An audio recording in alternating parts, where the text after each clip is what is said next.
Si tu regardes cette vidéo, c'est que peut-être toi aussi tu luttes contre les taches, les boutons et les cicatrices d'acné et tu te demandes s'il est vraiment possible de s'en sortir et d'avoir une peau beaucoup plus nette et en bonne santé. Aujourd'hui, je veux partager avec vous mon parcours. J'ai eu de l'acné pendant plus de 10 ans. J'ai vraiment essayé beaucoup de solutions. J'ai consulté des médecins, j'ai essayé les produits de cosmétiques qui promettaient monts et merveilles. Et je souhaite vraiment partager avec vous ce qui a fonctionné, ce qui n'a pas fonctionné et ce que j'aurais pu faire différemment. Et j'espère que par ce témoignage, vous allez réussir à vous retrouver et que ça va permettre d'aider au moins une personne. Je ne suis pas médecin, je vous partage juste mon parcours et j'espère que celui-ci pourra vous aider.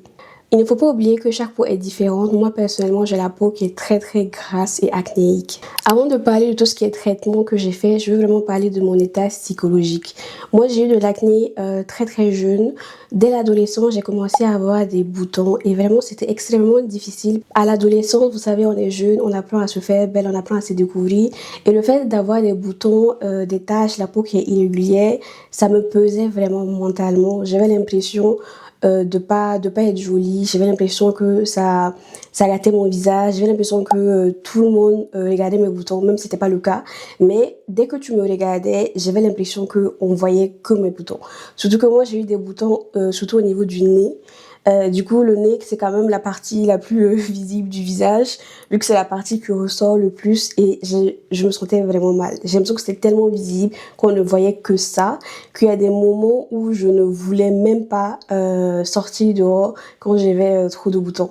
Je me regardais constamment au miroir, je comptais mes boutons, j'étais vraiment assez obsédée par ça. Mais en même temps, vu que je ne trouvais pas de solution, j'essayais aussi de m'en détacher et essayer de me dire que c'était pas si grave que ça. Même si vraiment au fond de moi, genre ça me saoulait, ça m'énervait beaucoup. J'essayais quand même de relativiser pour pas que ça me pèse trop. Parce que pour moi, à cette période-là, il n'y avait pas de solution. Et je sais que ce qu'on me disait beaucoup, c'était que c'était lié probablement à mes hormones. Vu que moi, j'ai commencé à me développer assez rapidement. On me disait que ça allait passer quand j'allais rentrer à l'âge adulte. Spoiler alert, ce n'est pas passé. Mais on va dire que je me rattachais un peu à ça, à me dire que ça va passer, qu'il fallait juste que j'attende. Mais c'est jamais vraiment venu. J'ai dû vraiment aller chercher des solutions pour ne plus avoir d'acné. Et vraiment, ça m'a pesé mentalement. Je pense que si j'avais, dès le départ, ne pas écouter ces conseils-là et vraiment essayer de trouver des solutions. Après, j'étais super jeune, voilà, donc bon, je veux pas me jeter la pierre. Mais si j'avais fait ça dès le départ, je pense que ça m'aurait évité des années de stress. Parce que c'est quand même stressant les boutons. Et tu as vraiment l'impression qu'on parle que de ça, qu'on voit que ça. Même si tu es un être humain avec toute une personnalité, c'est quand même pesant mentalement. Le déclic pour moi, ça a été vraiment quand je me suis réveillée un jour et j'avais le visage complètement couvert de boutons. Genre vraiment, j'avais des boutons partout. Et c'était plein de petits boutons sur tout le visage. Genre, ça allait sembler une allergie, mais c'était pas une allergie. Et j'avais de gros boutons aussi. Et ce jour-là, je me rappelle que j'ai pleuré, je me suis dit non, ça suffit, là c'est pas possible, je peux pas continuer sur cette lancée-là. Donc j'ai commencé à chercher des solutions, voilà. J'ai déjà consulté 2 dermatologues à ce stade-là et ils m'avaient rien prescrit d'intéressant. Je sais qu'il y en a un même qui m'avait prescrit une routine de pharmacie qui avait pas du tout fonctionné, voilà. Et en ce moment-là, j'avais découvert la skincare coréenne. Du coup, j'avais décidé de tester les produits coréens. Honnêtement, ce sont des produits que j'ai beaucoup aimés, voilà. Je dirais pas que ça a changé ma vie, ça a changé enfin la texture de ma peau, les boutons et tout, non. Mais par contre, ça a eu comme effet de vraiment hydrater ma peau, de la rendre plus douce et aussi de ne pas l'irriter. Ça vraiment, c'est ce que j'ai beaucoup aimé avec les produits coréens. Après, ça n'a pas, pour moi, ça n'a pas eu vraiment d'action sur les boutons en tant que tel. J'ai aussi testé le produit de chez Paula Choice. Celui-là, par contre, lui, c'est un produit que je recommande vraiment parce que ça a beaucoup aidé au niveau de la texture de ma peau. Ce produit a vraiment bien fonctionné et j'ai vraiment remarqué un gros changement. C'est pour ça que cette lotion-là, je l'ai utilisée pendant très longtemps et je pense même que c'est quelque chose que je rachèterai si j'ai le besoin. Mais pour la Choice, un très bon produit, un très bon exfoliant que j'ai utilisé. Après, il faut faire attention parce que ça reste quelque chose de chimique. Donc, en fonction de si votre peau est très irritée, peut-être que ça peut aggraver les choses. Moi, quand j'ai commencé à utiliser pour la Choice, j'avais déjà la peau qui était quand même moins inflammée. Voilà. Et j'utilisais pas tout le temps, je respectais en fait les prérequis. Moi, mes produits coréens, je les commandais sur le site YesStyle et ça prend du temps à arriver. Ceux qui savent. Du coup, ce que je faisais quand même, c'est que quand je voulais faire un entre-deux, j'utilisais les produits de la marque La Roche-Posay. Franchement, La Roche-Posay, moi je trouve que c'est l'une des meilleures marques de pharmacie en France. C'est une marque que j'adore, que j'ai toujours utilisée, que j'utilise toujours. J'ai toujours quelques produits de la marque et tout que j'aime beaucoup. Moi, personnellement, ça a au moins l'effet de ne pas faire réagir ma peau. Et je sais que la gamme que j'utilisais, c'était Effaclar, qui était matifiante. Et vraiment, j'utilisais même en base de make-up parce que ça avait quand même l'effet matifiant.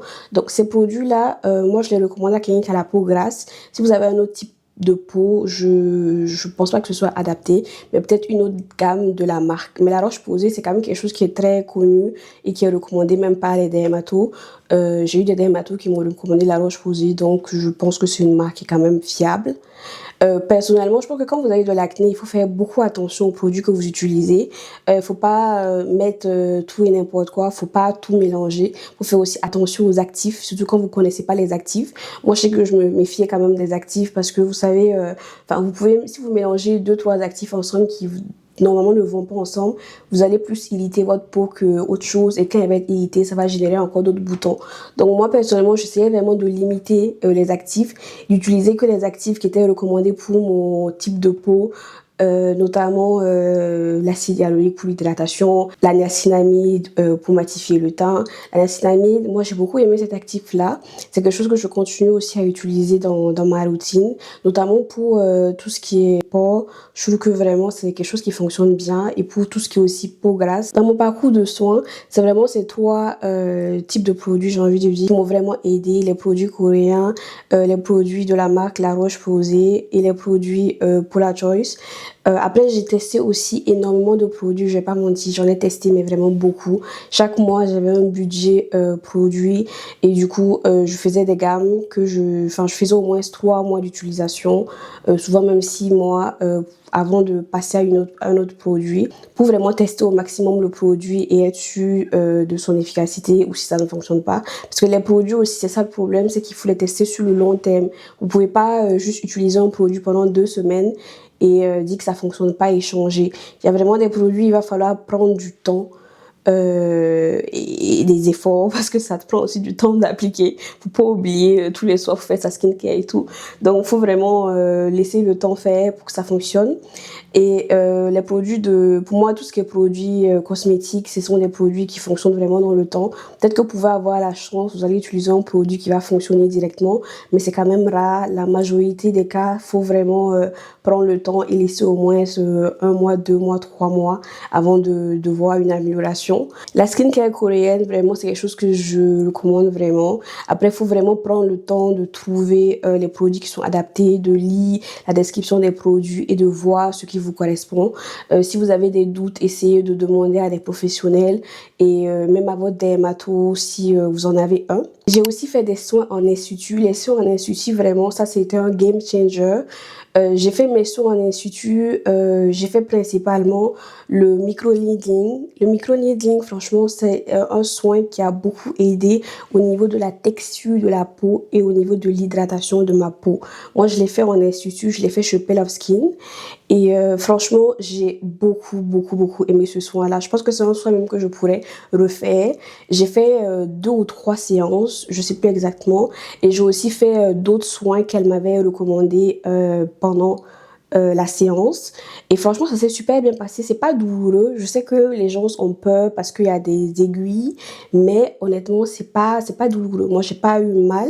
Et après chaque session, j'ai vraiment la peau qui était plus lumineuse. Et quand j'appliquais mes produits aussi, j'avais vraiment l'impression que les produits prenaient plus.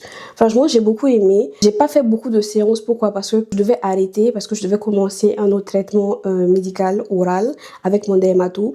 Du coup, j'ai dû arrêter parce que c'était pas compatible. Genre, c'était pas du tout compatible. Du coup, j'ai dû arrêter. Et j'ai arrêté les soins en institut pour me concentrer sur le traitement médical. Du coup, maintenant, on va passer au point vraiment que le plus important de la vidéo, le dermatologue. Si vous avez de l'acné, il faut vraiment consulter un dermatologue. Je sais que c'est difficile de trouver un bon dermato. Moi, j'ai énormément galéré. Je peux vous faire des story time, des dermatologues que j'ai consultés sur Paris, qui m'ont fait des foutaises, mais laissez tomber. C'était horrible. Et j'ai vraiment galéré pour trouver un bon dermato. Mais je vous assure que quand vous arrivez à trouver votre dermato, ça va super vite le parcours de soins. Le plus difficile, c'est vraiment de trouver quelqu'un qui va vous suivre et qui va vraiment vous accompagner. Un bon dermato, c'est difficile à trouver. Et quand vous en trouvez un, il faut pas le lâcher en fait. Il faut pas le lâcher.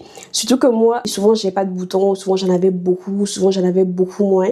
Et ça fait que quand j'allais voir un dermato, si pendant cette période-là, j'avais pas une grosse poussée d'acné, en fait il me disait ouais, oui vous avez beaucoup de boutons, mais bon quoi. Prendre c'est un peu à la légère en se disant ouais c'est des boutons, mais c'est pas voilà, c'est pas la fin du monde. Or que oui c'est pas la fin du monde, mais j'ai des boutons depuis des années et j'ai l'impression que je suis en train de ruiner ma peau parce que quand on le veut ou pas, bah les boutons ça laisse des cicatrices d'acné, surtout quand vous en avez plusieurs, surtout au même endroit. Et bah après avoir fini de traiter ça, il va falloir aussi traiter les cicatrices d'acné et ça aussi c'est difficile et c'est un autre parcours de soins. Donc moi j'ai vraiment galéré à trouver les dermatos. Je vais pas vous faire la jeunesse, mais vraiment je vais aller au niveau des 3 derniers dermatos que j'ai consultés parce que c'est vraiment à partir de là que tout a changé. L'avant-dernier dermato que j'ai consulté, c'était une femme. Franchement, elle, c'était une révélation pour moi. Quand je suis allée à son cabinet, honnêtement, j'ai même pas envie d'aller. Je me rappelle que j'avais envie d'annuler le rendez-vous parce que franchement, j'étais juste découragée. Et finalement, je suis allée. C'était une personne qui avait la peau mate. Voilà, peut-être que c'est pour ça que elle a compris peut-être quel type de bouton j'avais et quel traitement me donner. Mais elle m'a donné un produit qui a vraiment super bien fonctionner sur moi. C'est ça, c'est Erifluid. Erifluid pour moi, franchement c'était un produit que j'ai beaucoup aimé, qui avait bien fonctionné. Et quand j'ai testé ça, genre vraiment ça a amélioré la texture de ma peau. En quelques jours, j'avais une peau de meilleure qualité, j'avais moins de boutons. Franchement, ça a fait un travail mais parfait. Du coup, elle m'avait prescrit ça, je pense, pendant 3 mois ou 6 mois, je sais plus exactement. Quand j'ai fini le traitement, je devais repartir la voir. Mais malheureusement, quand je suis repartie la voir, elle avait quitté le cabinet. Elle avait quitté le cabinet. C'était un centre médical, si je me souviens. Elle avait quitté et j'arrivais plus à la retrouver. Du coup, j'ai pas pu continuer mon traitement avec elle. Mais vraiment, quand je l'ai vue, mes boutons déjà me sont améliorés. J'en avais moins. J'en avais toujours et toujours de gros boutons. Mais c'était beaucoup plus vivable et supportable qu'avant. Maintenant, on passe à l'avant-dernier dermato. Celui-là, c'était vraiment une consultation en ligne. Ça faisait vraiment déjà quelques mois que j'avais arrêté le traitement que l'autre dermato m'avait prescrit. Et du coup, je commençais à y avoir des boutons et ça commençait aussi à me peser. Et un jour, je me suis réveillée et j'avais le visage couvert de boutons. Vraiment couvert de boutons. Et ce que j'ai fait, c'est que je suis allée sur l'application, je pense que ça s'appelle Livy, si je me trompe pas, et on pouvait avoir des téléconsultations avec des dermatos. Et ce que j'ai fait, c'est que j'ai pris un rendez-vous, j'ai trouvé le rendez-vous le même jour et j'ai fait la consultation avec lui. Je lui ai montré mon visage, genre en même temps.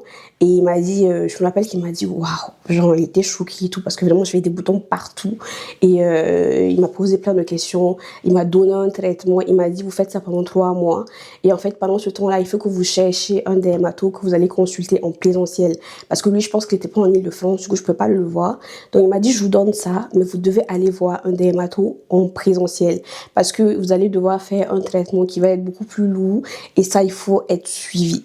Et c'est ce que j'ai fait. Donc, j'ai commencé son traitement à lui. Honnêtement, ça n'a pas vraiment fonctionné. C'est des antibiotiques que j'avais déjà pris dans le passé parce que j'ai pris aussi des antibiotiques en temps, mais ça n'a pas fonctionné. Ils m'ont aussi prescrit une crème qui s'appelait Epiduo, mais qui n'a pas aussi fonctionné. Tout ça, c'est des médicaments qui sont sous ordonnance uniquement. Vous n'allez pas pouvoir vous procurer ça sans ordonnance.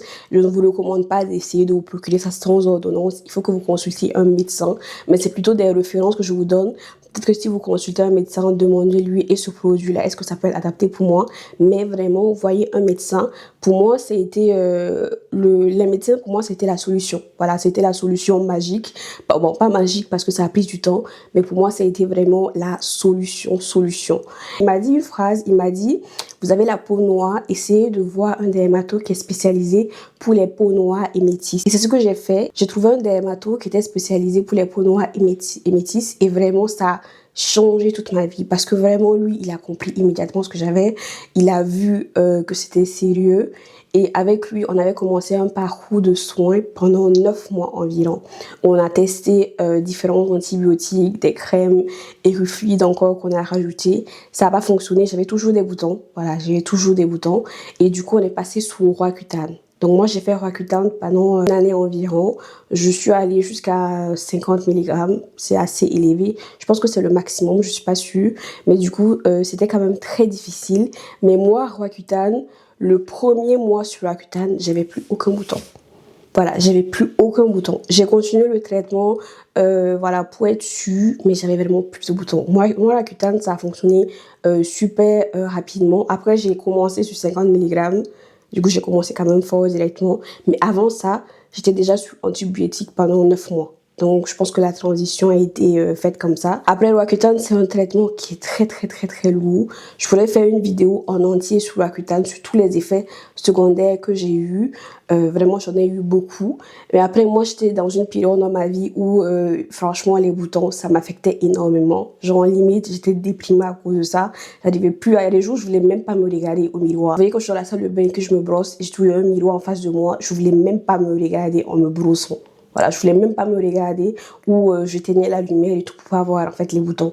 Donc c'était vraiment pesant pour voir mentalement et un moment faut faire un choix. J'ai dû faire un choix entre essayer Roaccutane parce que mon médecin m'a dit bah on est arrivé un peu, on a fait le tour de tous les antibiotiques, ça a pas fonctionné.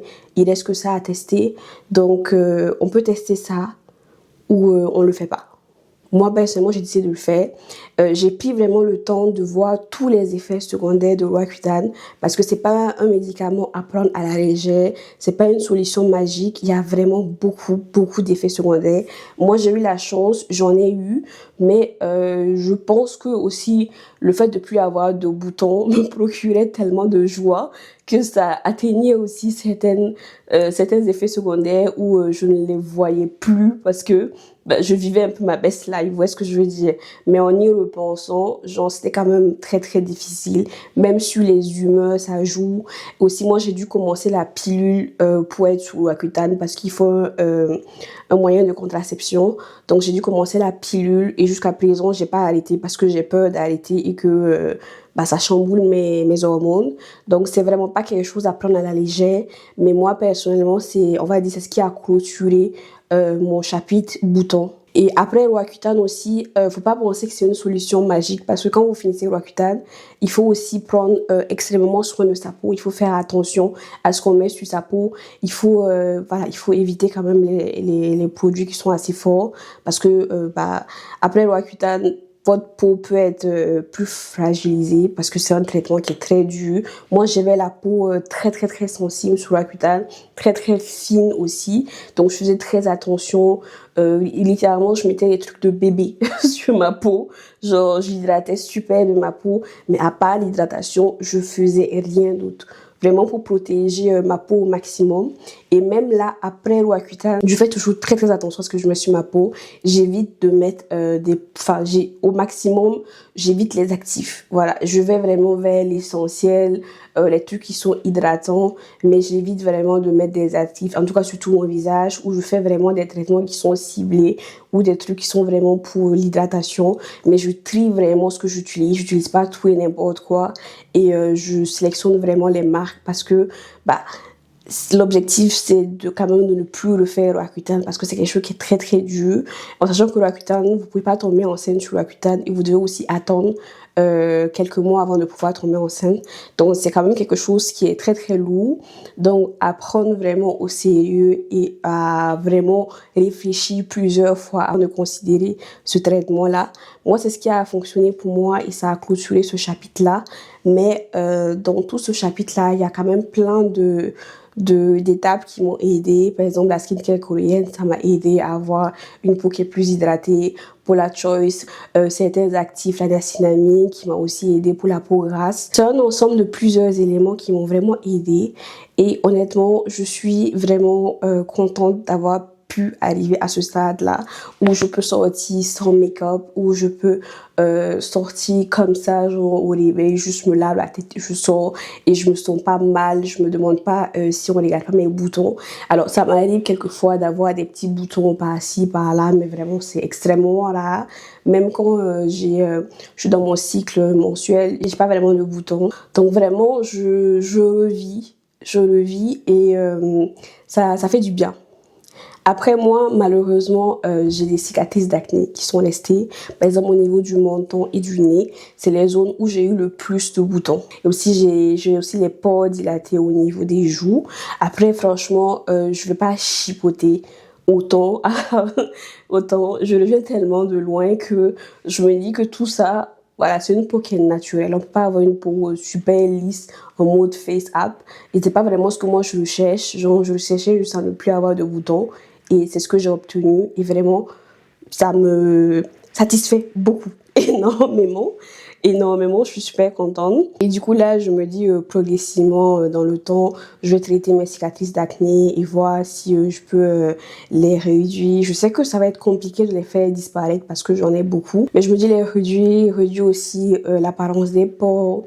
Donc là, ça va être des traitements beaucoup plus doux dans le temps que je continue à faire progressivement. J'espère que cette vidéo vous a plu. J'espère que ça va peut-être vous aider. Si vous avez des questions, n'hésitez pas à les poser. Je pourrais faire une partie 2 où je donne un peu plus de détails. N'hésitez pas à vous abonner et je vous dis à la prochaine pour une nouvelle vidéo.